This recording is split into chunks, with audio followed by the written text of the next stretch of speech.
Hello, everybody. I'm Scott Sigler, author of Live, with a G major scale. Why? Because OMG, are we in some major trouble in this episode. I'm showing off my black Music Man lefty bass with the fresh black strings I just had put on there. Why the celebration of blackness? Because in episode number 11 of Alive, M and Bello were off into the woods of the garden, take care of a little personal business of the personal business variety. Then all of a sudden, something comes out of the woods with these gnarled, black, monstery hands, grabs Bello by the face, and drags her back into the woods, and now she's gone. And M has to react immediately, if she has any chance at all, of saving her friend, little blonde Bello. So here we go with episode number 12 of Alive.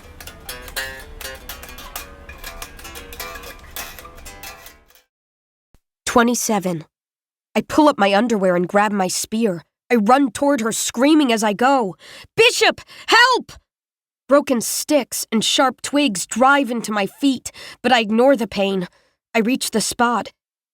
Bello was here seconds ago. I stare at the thick underbrush, unable to see through it. Part of me says, "Stop, wait for help." But Bello is in there. Something took her. I have to save my friend. I charge straight into the tangled plants. Branches snag my clothes, scratch my skin. The pain is distant, a faraway thing. I crash through a thick bush. I see glimpses of Bello's white shirt as she's pulled deeper and deeper into the wooded darkness alongside the thicket wall. I rush after her. My foot catches on a vine-covered log and I tumble forward. As I go down, I see her face clearly. See what is covering her mouth. A hand. Long and bone-thin and gnarled. Wrinkled, pitch-black skin. I land face first, kicking up a cloud of dead leaves. I scramble to my feet. I see another flash of her shirt as she again vanishes behind dense branches. I snatch up my spear and I'm moving. Something has my friend. Not someone, something. Kill your enemy and you are forever free. I yell for Bishop again, then I point the spear tip forward and I charge in. Whatever that thing is that is hurting my friend, I will cut it to pieces. I will kill it. From the left, something slams into me, sends me stumbling.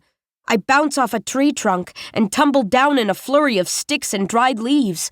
The world spins. I taste blood in my mouth. "Don't damage her!" A new voice. A voice that promises murder. A voice I've never heard before and have also heard 100,000 times. The voice of a woman, of a grown-up. Something about that voice whips hard against the brain mud suffocating my past. For a moment I can almost remember. Then, that moment is gone. Where is my spear? I don't see it.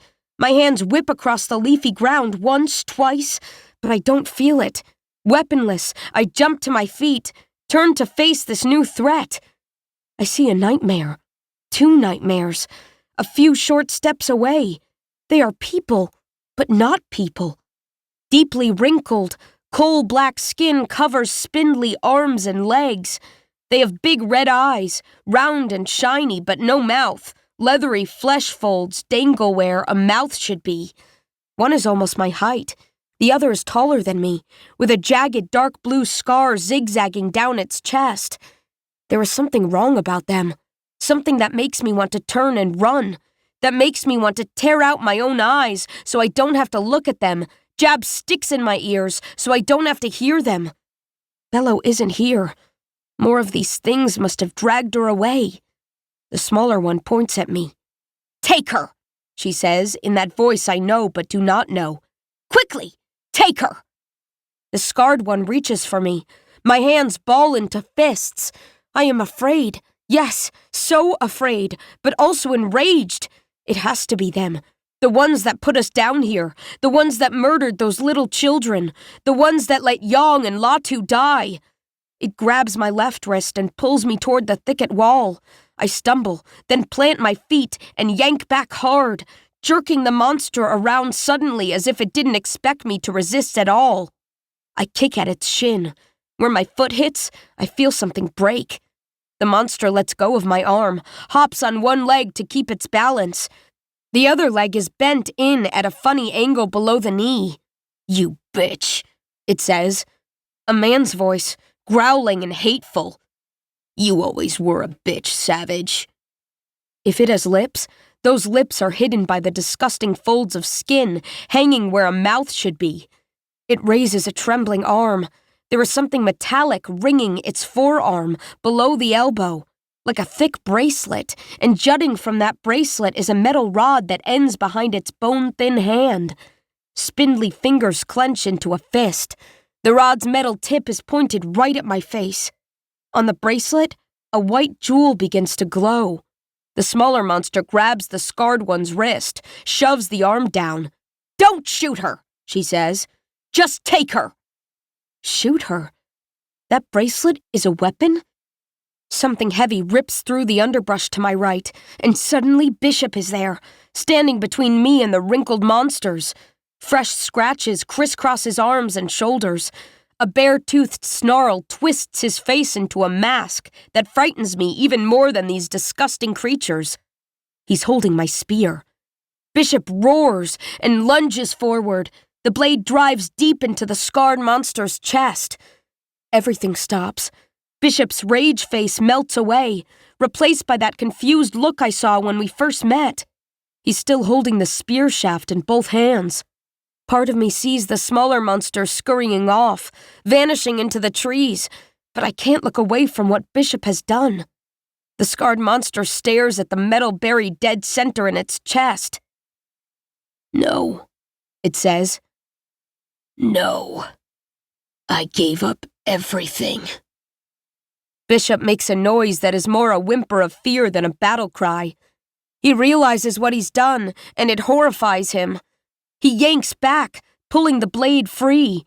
Thick, grayish-red liquid covers the metal. Bishop shakes his head slightly, automatically, as if he doesn't want to believe this is happening. The creature drops to its knees. It sags to its right side. It doesn't move. Bishop grabs my upper arm. "Come on, Em! There could be more of those things!" I try to wrench free, but Bishop is too powerful. All my strength barely moves him. "They took Bello," I say. "We can't leave. We have to find her." He looks around quickly. I see what he sees. Forest growth so thick that one of those black things could be 5 feet away and we wouldn't know it. We could be surrounded. Bishop is overwhelmed, doesn't know what to do. His hand squeezes harder. It hurts. I don't think he knows how strong he is. "Bishop, let go of me!" He does, then shakes his head. "We can't go after Bello yet. We have to warn the others." The others? Are there more monsters in this sprawling room closing in on Spingate and Gaston, O'Malley and Aramovsky? I hear heavy things prowling through underbrush.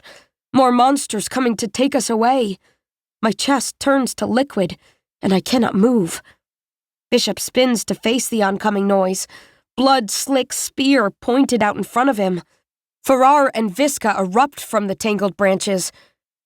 Farrar sees us, moves to us, his eyes wide and his fists clenched tight. "Bishop, what happened?" Visca sees the fallen monster, takes a step away from it as if it were a spider about to strike. A choked breath finally forces itself into my chest. I did it again. Fear consumed me, and I froze. Visca rushes to my side, his eyes flashing in all directions, searching for threats. "Em, I saw Bello come in here with you. Where is she? And what is that thing on the ground?" That thing is a monster, and Bishop is right. There could be more of them, hundreds more, hiding in the shadows around us, slinking through the trees. Visca and Farrar look to Bishop, waiting to see what he does. But Bishop is a mess. His hands flutter on the spear shaft. He can't stop glancing at the horrid corpse, at the red-gray fluid oozing onto the brown leaves and rotted fruit. When Bishop doesn't answer them, Visca and Farrar turn to me. They are waiting for someone to tell them what to do. We either run blindly through the shadows and underbrush, hoping to find Bello, or we return to the others, warn them, Maybe get more circle stars and come back here with better numbers. I have to make a decision, and I have to make it now. Come with me, I say. Then I turn and run, away from the shadows and toward the clearing's light. I hear the circle stars running right behind me. The trees thin. Leaf-strewn ground gives way to vines and creepers, then knee-high grass. At the end of the overgrown pond, close to our thicket tunnel, I see people clustered together, terrified by the screams. O'Malley stands in front, knife in hand, flanked by Bauden and Coyote on one side, Elsafani on the other.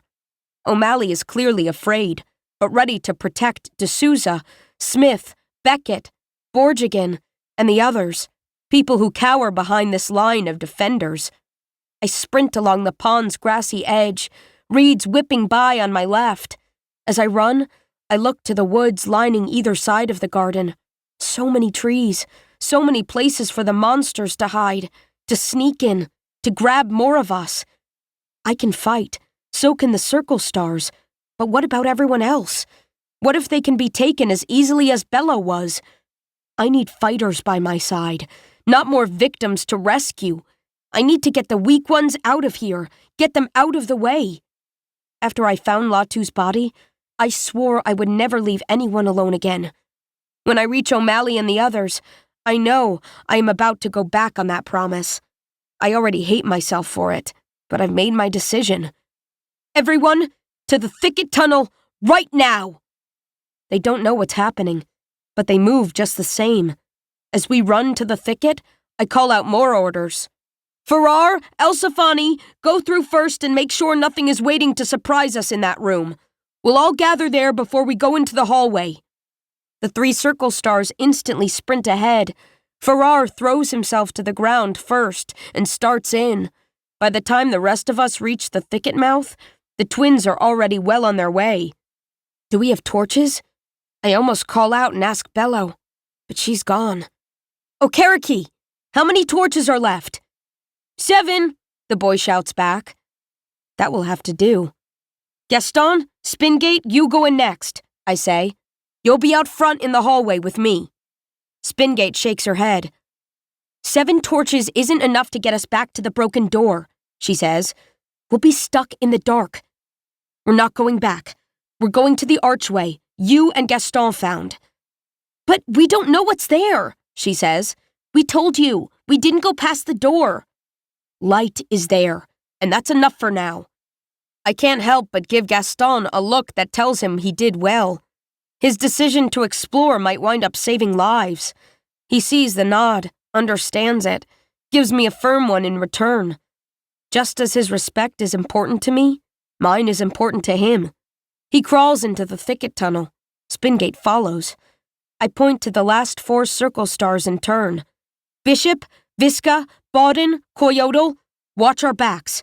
Make sure nothing comes after us. Everyone else, into the thicket tunnel and stay in the room until I get there. Move! O'Malley waves them in one at a time, making sure they don't jostle each other trying to get through. I turn and stand next to Bishop. Both of us looking out at woods that seem to surround us on all sides. The monsters caught Bello by surprise, but now we know they are here, and we know they can die. Bishop glances at me. Do we go after her?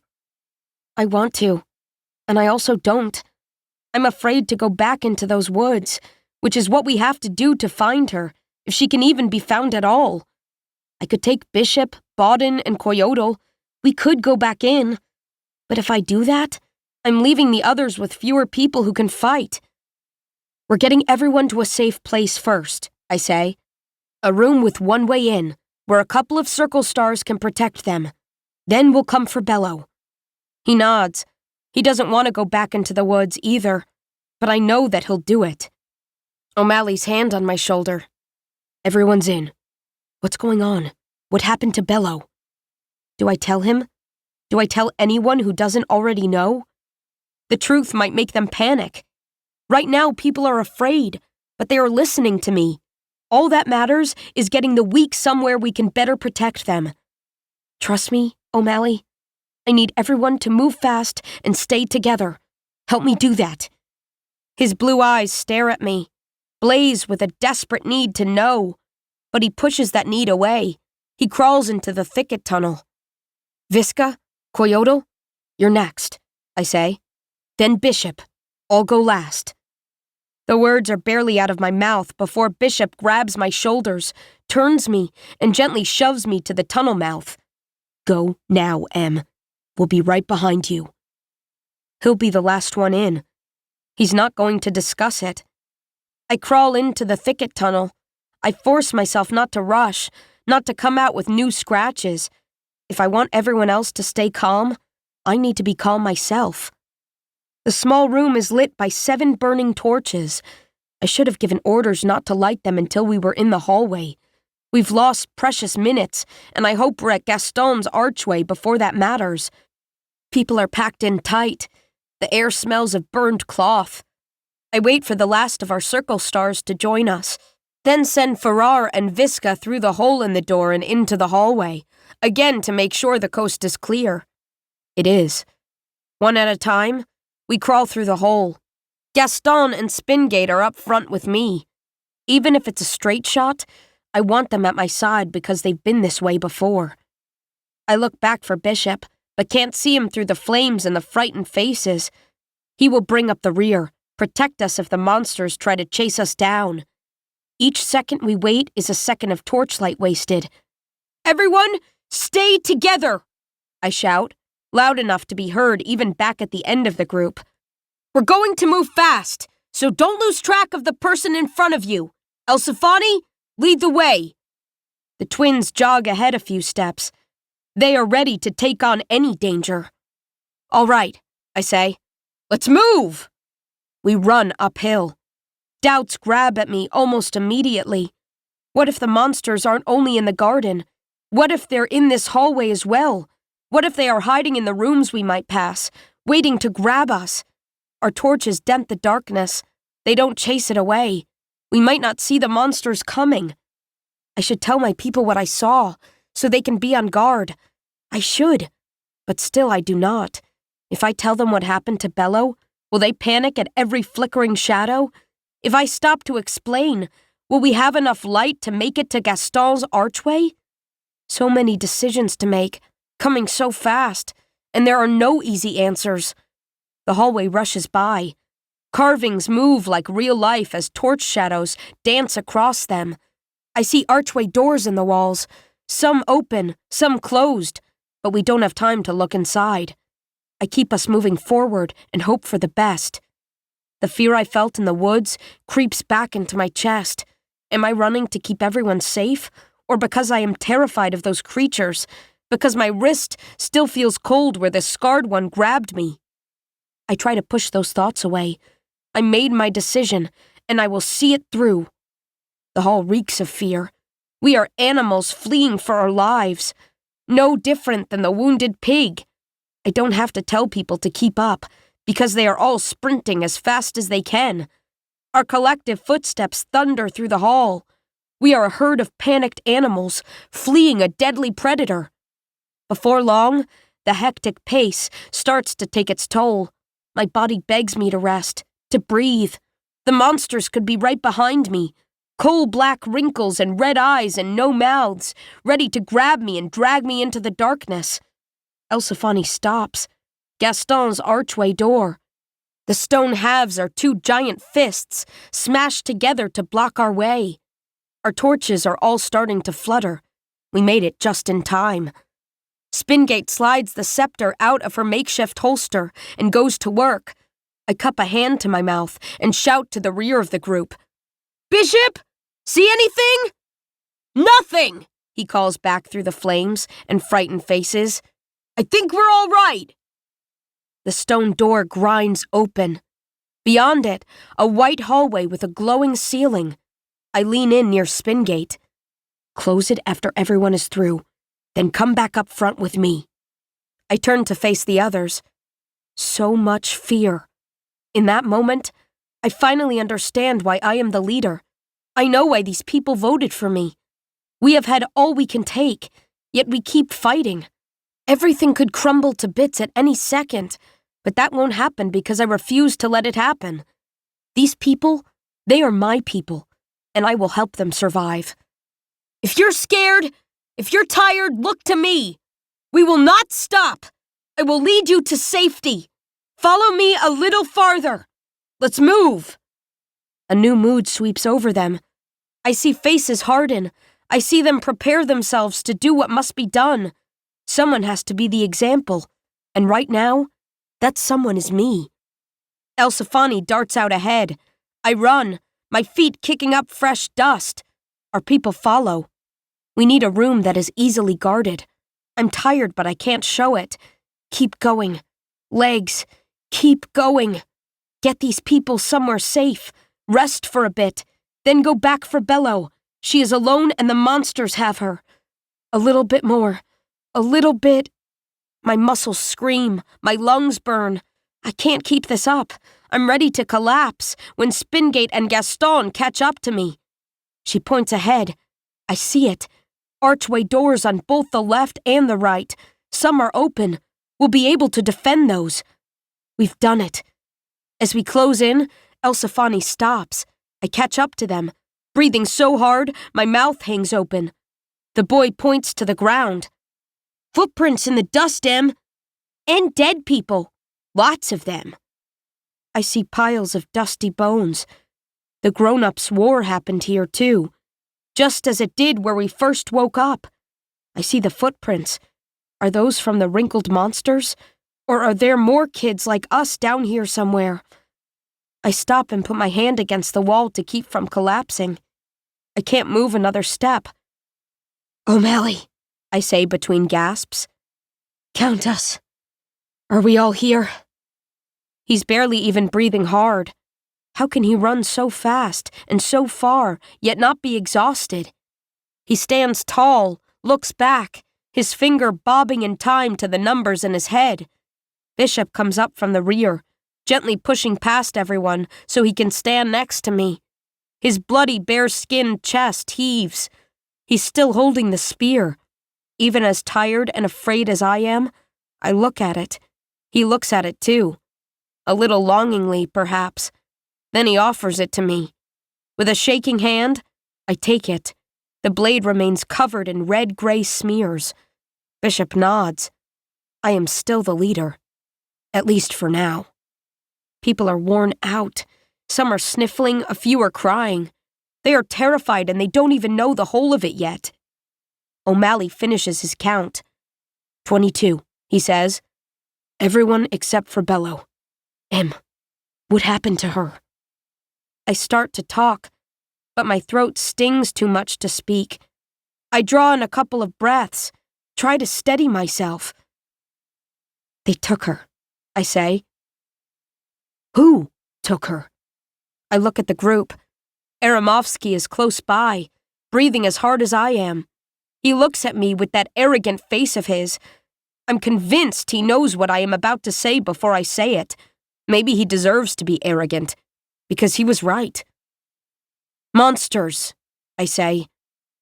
In the trees. Monsters attacked us. Aramovsky's eyes widen at the sound of that word. He nods, slowly and solemnly, as if he always knew this moment would come. All down the hall, faces stare at me in shock. Monsters. Their leader just told them that monsters are real. O'Malley shakes his head. That's ridiculous. There's no such thing. Bishop shoves O'Malley's shoulder, almost knocking him down. Shut up, Bishop says. You don't know O'Malley. You didn't see them. I did. I saved Savage. O'Malley's fingers flex on the knife handle. He snarls at the bigger boy, starts to step forward, but I put myself between them. It's true, I say. There were monsters. Bishop killed one. I saw it. Another one of them took Bello. O'Malley looks at me in disbelief. Wait, the monsters took Bello? You mean she isn't dead? The way he says that, the astonishment in his voice, it makes things hit home.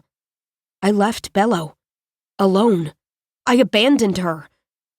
I don't know, I say. Maybe she is. The moment those words leave my lips, shame hammers home. A piece of me, a nasty, small, horrible piece, actually wants Bello to be dead. Because if she is, we don't have to go back for her. We don't have to return to the garden and face the monsters. O'Malley is shocked. He looks from me to Bishop, back again. They took Bello. And you told us to run? We left her? The words sting. I want to argue with him, but I can't because that's exactly what we did. Bishop's hand slams into O'Malley's chest. This time, O'Malley hits the wall and falls to the floor. Bishop steps forward, points a finger down at O'Malley's face. You weren't there, Bishop says. You didn't see, so you shut your mouth. We all know you heard Em scream for help. Everyone did, but you stayed where you were because you were afraid. O'Malley springs to his feet far faster than I expected, faster than Bishop expected too, because before he can react, the tip of O'Malley's knife is pressed against the base of Bishop's throat. I feel my hands move the spear, move it as if they aren't a part of me, as if they act on their own. I see the bloody blade hovering a finger's width from O'Malley's belly. Put the knife away, I say. Right now. He stares at me, shocked, betrayed, maybe even a little confused. I know how this looks, like I am willing to hurt him to protect Bishop. O'Malley lowers the knife. He stomps off to the rear, shoving people out of his way. I hear Spingate's voice. No, it's not possible. She is farther forward, standing by the bones and the footprints. Tears stream down her face. Her lower lip quivers. Not possible, she says again. I rush to her side. It is possible, Spin. They were monsters. I saw them. She looks at me with those big watery green eyes. She shakes her head. I'm not talking about monsters. She points down at the dusty bones. It's impossible for those to be here, Em. Don't you see? These can't be here because we walked in a straight line. One of the bones is mostly free of dust, as if it was picked up, brushed off, and set back down. It is a skull with a jagged triangular hole smashed through the top. 6 sets of footprints lead away from the bones, down the long white hallway. The footprints seem to begin at an arched door on my left. An open arched door. I know what the door leads to. Inside are coffins. 6 empty, 6 with little corpses inside. And one of those empty coffins is where I first woke up, screaming in agony, trapped in the dark. We are right back where we started.